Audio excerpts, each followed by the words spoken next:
bandara ataupun airport masih dijadikan tempat untuk melakukan sabotase, melakukan penembakan baik terhadap personil maupun terhadap pesawat, sengaja dan melibatkan, mengikut sertakan pasukan-pasukan khusus tersebut untuk menanggulangi teror.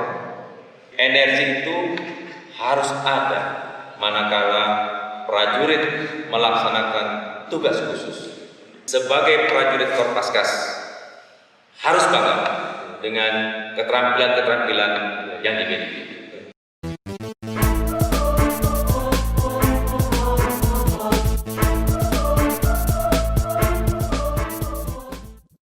Tentara rakyat, tentara pejuang, tentara nasional, tentara profesional. Welcome to podcast Puspen TNI. Terima kasih Anda masih menyaksikan channel kami di podcast Puspen TNI. Tidak lupa saya menyapa Sobat TNI yang gagah perkasa, penuh dedikasi dan penuh loyalitas, yang saat ini masih melaksanakan tugas operasi atau non-operasi. Semoga tetap sehat dan selalu dalam lindungan Tuhan Yang Maha Kuasa. Sobat TNI, Korpaskas merupakan pasukan khas yang dimiliki oleh TNI Angkatan Udara atau sering dikenal dengan pasukan Korp Baret Jingga. Korpaskas memiliki tugas yang sama dengan pasukan tempur lainnya, yaitu sebagai satuan tempur TNI yang siap dioperasionalkan dalam tugas operasi khusus untuk melaksanakan perebutan sasaran, menguasai sasaran, mempertahankan pangkalan udara, dan juga mempertahankan objek strategis, juga mengantisipasi serangan balasan dari udara. Korpaskas juga memiliki satuan khusus anti teror, dikenal dengan nama Sat Bravo 90, yang merupakan satuan pelaksana operasi khusus yang dapat melumpuhkan musuh dan dapat membebaskan sandera dalam mendukung operasi penindakan teror serta pembajakan di udara. Sobat Podcast, saat ini telah hadir bersama saya di podcast Puspen TNI, figur prajurit yang khas dengan Baret Jingga, Komandan Korpaskas TNI Angkatan Udara, Marskal Muda TNI Eris Widodo SE MTR Han. Komando, apa kabar Bapak hari ini? Alhamdulillah baik. Luar biasa, harapan kita semua semoga kita senantiasa berada dalam lindungan Tuhan Yang Maha Kuasa. Amin. Senang bertemu Bapak pada hari ini terkait nama besar Korpaskas yang telah mendarmabaktikan pengabdiannya di berbagai operasi militer, baik itu di dalam negeri ataupun juga di luar negeri. Kemudian serta tugas-tugas Paskas yang ada keterkaitannya dengan penanggulangan terorisme. Apa sih Pak yang membuat keistimewaan Korpaskas secara umum, juga Den Bravo secara khusus, jika dikaitkan dengan pasukan lainnya? Terima kasih Pak Sam. Berkaitan dengan kata-kata istimewa, seharusnya istimewa itu datangnya dari Pak Sam. Oh, bahwa pasukan Baret Jingga itu sangat istimewa. Apa istimewanya? Pak Sam yang tahu. Tapi begini, secara umum kami bangga menjadi prajurit Korpaskas karena kami adalah pasukan komando Matra Udara. Apa itu Korpaskas? Korpaskas itu adalah satuan pasukan TNI Angkatan Udara yang dengan cepat digerakkan secara masif dan mereka bertempur dengan khas Matra Udara dalam rangka mendukung tugas Angkatan Udara secara umum, tugas negara. Baik. Itu kira-kira pasti keistimewaannya. Tetapi Pak Sam juga harus tahu bahwa Korpaskas itu memiliki 4 kemampuan di dalamnya. Yang pertama adalah kemampuan tempur darat. kalau kita lihat saat ini kami telah menggelar 9 batalion komando. Itulah di situ kualifikasi tempur darat ada di situ. Jadi tugasnya adalah merebut, mempertahankan pangkalan udara. Kenapa pangkalan udara? Karena adalah central of gravity-nya suatu kekuatan. Yang kedua, Pasam pernah dengar Hanut. Nah, kita mempunyai tugas yaitu melaksanakan pertahanan udara dengan Hanut titiknya. Saat ini kami mempunyai persenjataan yang modern yaitu Oerlikon dengan rudal-rudalnya yang melengkapi pertahanan udara Hanut titik ini. Yang ketiga adalah Matra. Ini khasnya Paskas ada di sini. Jadi disinilah di Denmatra ini terbentuk tim yang khusus, yang khas, yaitu pengendalian tempur. Apa itu pengendalian tempur? Jadi Pasam kalau kita melaksanakan suatu operasi linut, sebelum peterjun itu diterjunkan dari pesawat, tim pengendali tempur itu sudah masuk ke dalam situ untuk mengarahkan dan mencari tempat pendaratan bagi pasukan kita. Yang ketiga adalah tim pengendalian pangkalan. Setelah pangkalan itu direbut, dikuasai, maka tim pengendalian pangkalan inilah yang akan mengoperasikan pangkalan tersebut dalam rangka operasi lanjutan. Yang berikutnya adalah tim Jammaster.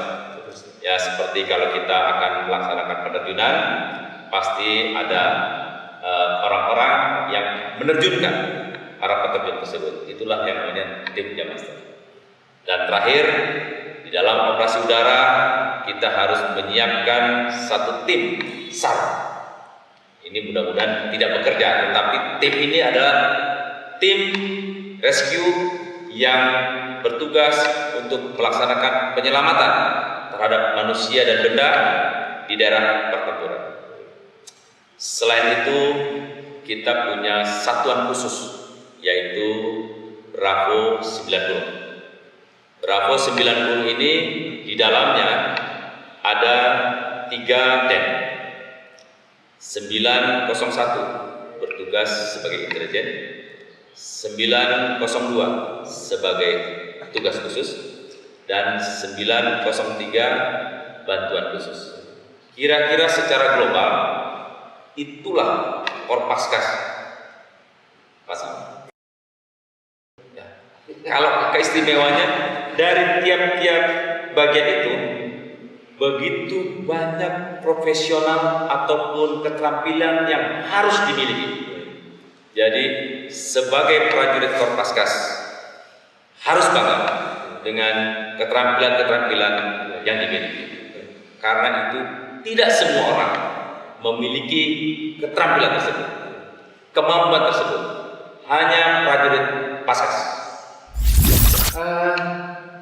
Begitu istimewa yang Bapak sampaikan.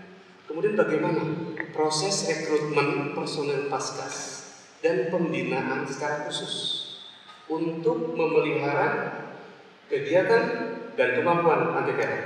Ya. Jadi ini Pak Sam, Korpaskas itu kan bagian dari Angkatan Udara. Jadi rekrutmennya tetap kita mengikuti rekrutmen Angkatan Udara. Jadi bagi para pemuda-pemuda Indonesia yang ingin mengabdikan diri bergabung kepada TNI Angkatan Udara, silahkan mendaftar di lanut-lanut yang sudah ditetapkan. Jadi setelah mendaftar nanti akan dilaksanakan seleksi dan akan dilaksanakan penerimaan.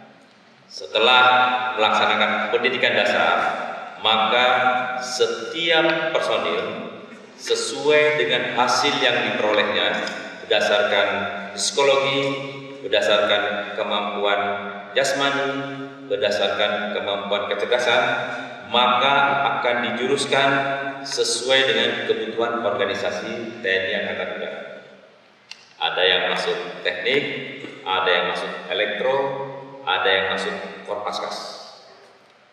Setelah personel-personel tersebut masuk menjadi satuan Korpaskas, maka pendidikan atau pemeliharaannya beralih kepada Pusdiklat Paskas. Jadi prajurit-prajurit yang terpilih menjadi prajurit Korpaskas akan dibina, dididik di tempat Pusdiklat Paskas. Misalnya kita akan memberikan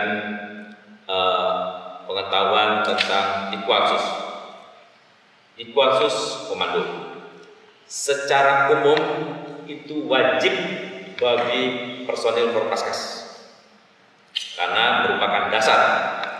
Berikutnya misalnya yang bersangkutan akan kita arahkan untuk mengisi suatu organisasi di Matra, maka personil tersebut akan kita bekali dengan sekolah terjun tempur atau SAR tempur.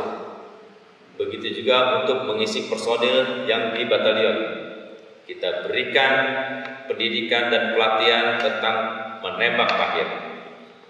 Khusus untuk personil-personil yang terpilih untuk mengisi satuan Bravo, kita ada yang namanya pendidikan khusus.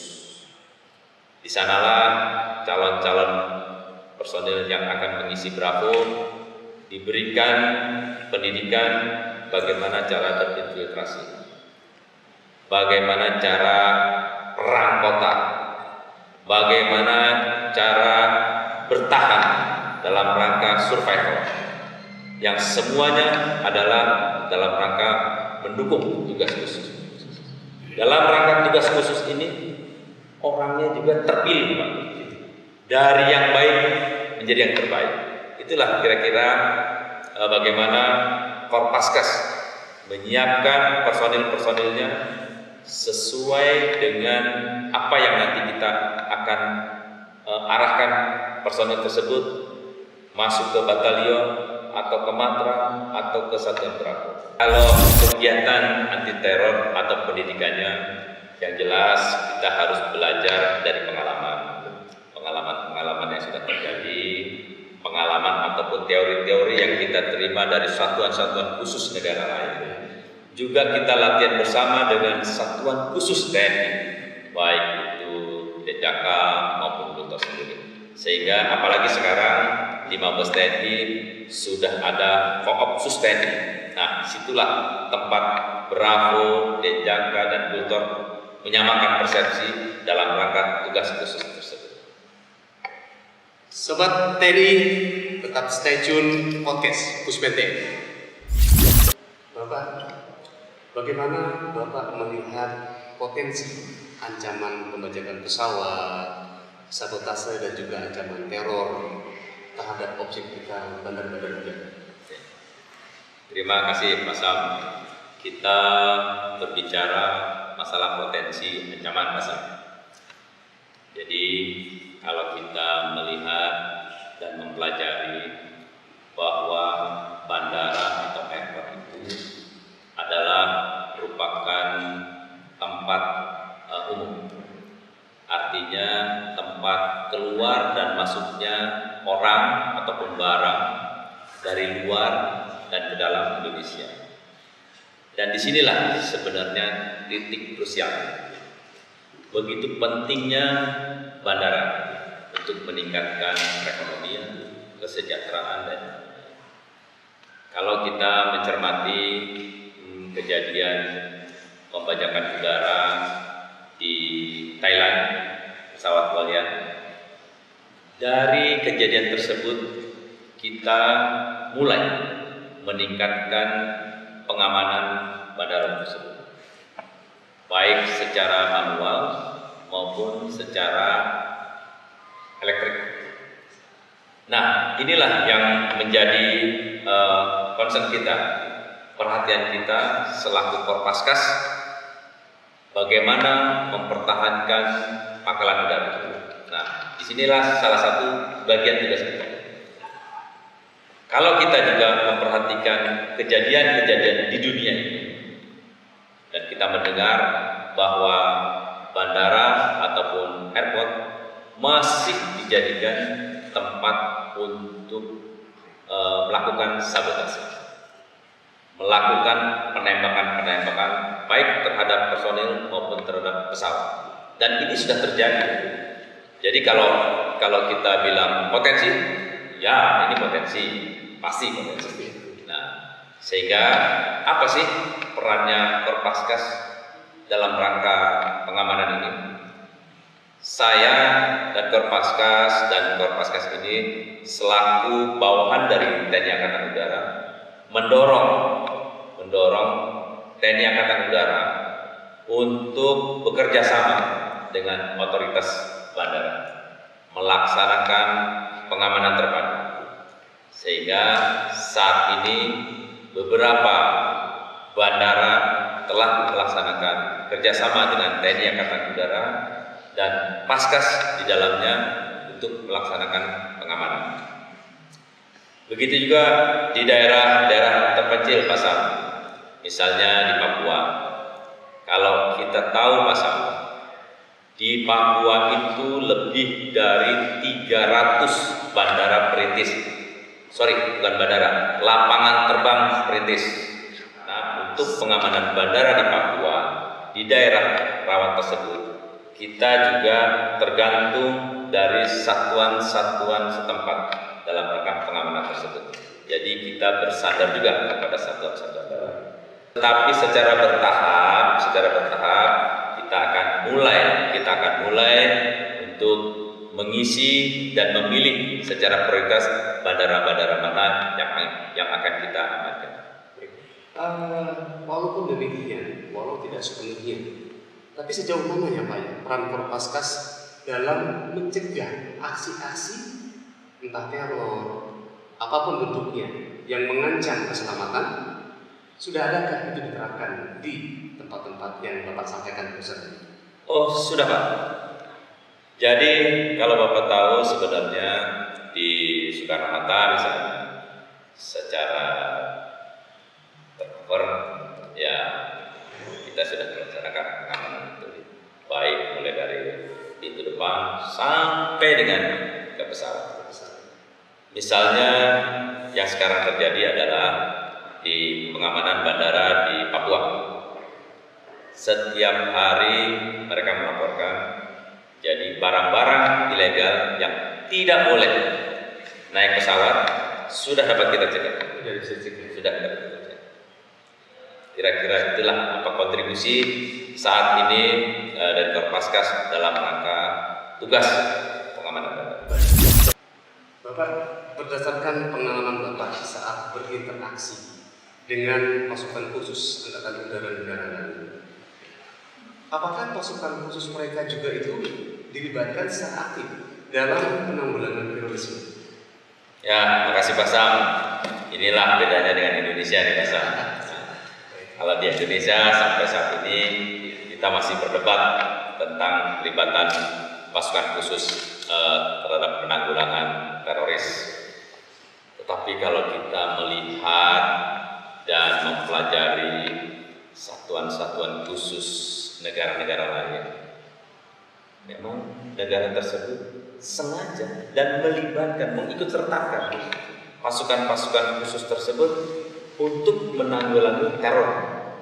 Contohnya, kalau Pak Sam ingat, pada saat pengejaran tokoh teroris Osama bin Laden, pasukan khusus itu yang bermain pasukan khusus. Nah, memang mungkin saat ini kita masih belum ke sana. Tetapi sebenarnya kita kan sudah menyiapkan personilnya, sudah kita siapkan, satuannya sudah kita siapkan. Tinggal bagaimana nanti kita turut serta dalam penanggulangan teroris ini. Bapak, menurut Bapak, adakah yang dibutuhkan oleh Paskas untuk mengoptimalkan perannya sebagai pasukan khusus anti teror? Ya, terima kasih Pak Sam. Jadi saat ini secara umum satuan khusus yang ada di Indonesia telah memiliki personil yang terampil, personil yang sehat, yang cakap, yang siap untuk digerakkan untuk melaksanakan tugas. Begitu juga untuk kesiapan peralatan dan alutsistanya. Saya yakin satuan khusus kita ini semakin hari semakin mempersiapkan alutsistanya dalam rangka pelaksanaan tugas khusus. Tinggal satu sebenarnya, energi yang diperlukan. Kadang-kadang timbul keraguan, yaitu landasan yuridiksi. Jadi energi itu harus ada manakala prajurit melaksanakan tugas khusus. Begitu dia melaksanakan tugas tuntas, selesai, tidak ada dampak berikutnya, maka itu landasan yuridiksi itu harus ada, harus yakin, sehingga kita benar-benar mantap untuk bergerak. Apa yang Bapak sampaikan? Kita tahu bahwa pemerintah dan DPR saat ini sedang menggodok rancangan Perpres. Rancangan itu tentu rancangan Perpres pelibatan TNI dalam penanggulangan terorisme. Seberapa penting ya Pak ya rancangan Perpres itu bagi Korpaskas? Penting sekali Mas. Tadi kan saya sudah sampaikan ya. Ada energi. Energi kan sesuatu yang tidak terlihat, tetapi itu menambah moral dan kekuatan. Maka itu sekarang sedang digodok rancangan Perpres. Itu kan berkaitan dengan amanah undang-undang. Bayangkan kalau satuan pasukan khusus melaksanakan tugas khusus tanpa didasari landasan yuridiksi yang kuat, maka akibatnya adalah terjadi pelanggaran. Maka itu landasan yuridiksi, atau kalau kita bahasa sekarangnya payung hukum, itu sangat penting untuk menambah kekuatan, menambah moral prajurit di satuan khusus. Sobat ini tetap stay tune di program podcast Puspen ini. Jangan kemana-mana. Bapak, seberapa penting ya Pak ya pengetahuan tentang HAM bagi prajurit Korpaskas yang Bapak pimpin saat ini? Seberapa penting Mas? Penting Mas. Penting. Jadi Mas Am, sebelum kita menjadi seorang prajurit, tentunya kita adalah seorang warga negara Indonesia, yaitu yang berpancasila.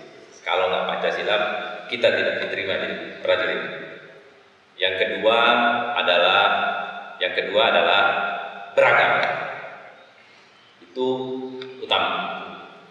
Setelah kita menjadi prajurit, ada 3 tambahan, yaitu sabta marga, sumpah prajurit, dan 8 wajib pajak. Sebenarnya ini sudah komplit rasanya untuk hidup dan berbuat di negara Indonesia. Pedoman ini sudah cukup. Begitu pentingnya hak asasi manusia dan sudah menjadi isu yang global dan menjadi perhatian dunia. TNI AU tidak ketinggalan untuk memperhatikan masalah HAM ini. Jadi setiap prajurit pada saat mengikuti pendidikan, baik untuk pembentukan maupun pengembangan, itu sudah ada di dalamnya kurikulum tentang HAM.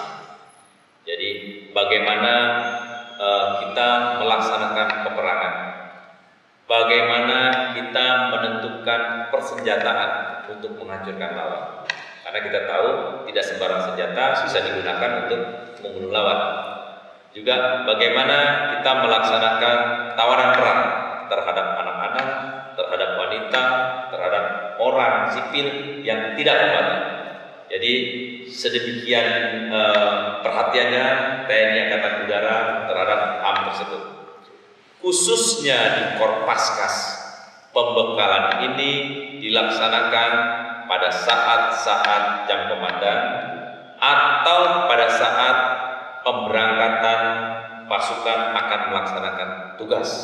Jadi selalu berulang masalah hak asasi manusia itu menjadi kebutuhan bagi prajurit, sehingga apabila seorang prajurit ini mengerti dan memahami, saya yakin dia akan melaksanakan tugasnya dengan baik.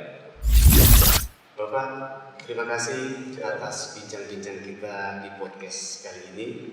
Semoga apa yang kita perbincangkan menambah wawasan untuk kita semua. Terima kasih. Sekian dari kami, sampai ketemu di podcast selanjutnya. Jangan lupa like dan subscribe yang ada di bawah ini untuk mendukung channel kami. Salam Merah Putih Komando